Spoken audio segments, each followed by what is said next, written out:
cool, and the sun had just begun to cast its golden light over the earth. The Buddha, known for his boundless wisdom and compassion, walked peacefully through a village with a small group of his disciples following quietly behind him. They walked mindfully, their feet touching the earth gently, their breaths calm and steady. As they passed through the village, they encountered a man who had heard of the Buddha's growing influence. This man was filled with arrogance and resentment. He disliked the Buddha's teachings, which challenged the ways of the world, the constant pursuit of power, attachment, ego, and illusion. He felt threatened, as many do when faced with truth that shakes the foundations of their beliefs. He stood in the path of the Buddha and his followers, and without a moment's hesitation, he began to hurl insults. "You are a fake. A deceiver of people. Who are you to tell us how to live?" He spat with venom in his voice. "You're nothing but a beggar in robes, pretending to be enlightened." He shouted so loud and with such hatred that even the birds in the trees flew off, startled. His eyes burned with rage. He stepped closer, attempting to provoke the Buddha into reacting. The disciples bristled, some of them, though well trained in the path of mindfulness, felt anger rise within them. But the Buddha did not flinch. His face remained calm, serene, his eyes, deep like a still lake, looked upon the man not with judgment, but with quiet compassion. Not a single word escaped his lips. The man became more furious at this silence. "Why don't you speak? Are you too afraid? Or do you admit that you are wrong?"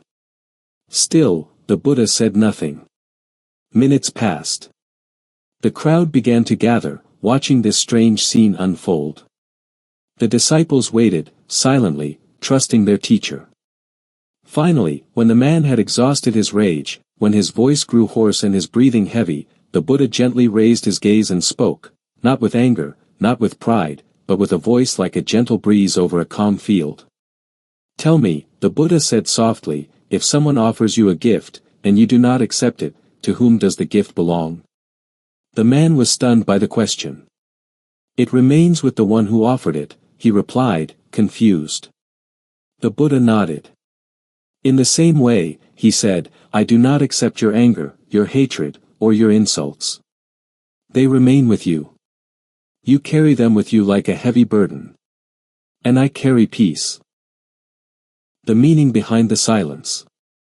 In that moment, the man was transformed.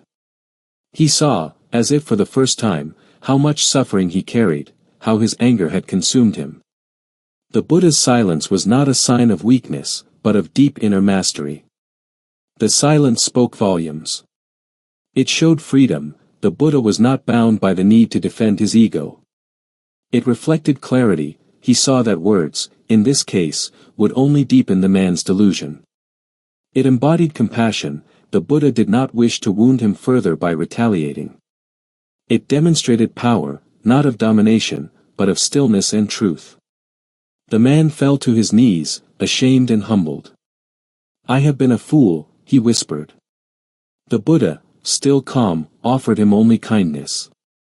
Crystal ball: the power of silence in Buddhist thought. In Buddhist philosophy, silence is not emptiness, it is full of presence. It is not avoidance, it is a skillful response.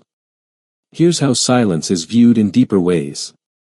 1. Silence as protection of the mind. The mind is easily disturbed by negativity. To remain silent is to guard your inner peace, to refuse the bait of conflict. 2. Silence as a mirror. Silence reflects others' actions back at them.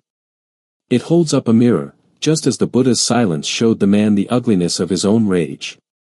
3. Silence as compassion. When someone is lost in delusion or pain, words can deepen their suffering. Silence can be more healing than speech. 4. Silence as mastery. In the Dhammapada, a collection of the Buddha's sayings, it is written, "A man is not wise because he talks much. He who is patient, free from hatred and fear, he is truly called wise." True wisdom doesn't need to boast. Silence is the language of those who have conquered their own minds.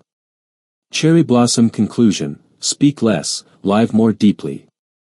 The story of the Buddha and the angry man is more than just a tale, it is a teaching for our daily lives. In a world full of noise, reactions, and ego, silence can be our refuge. Next time someone attacks or offends you, pause and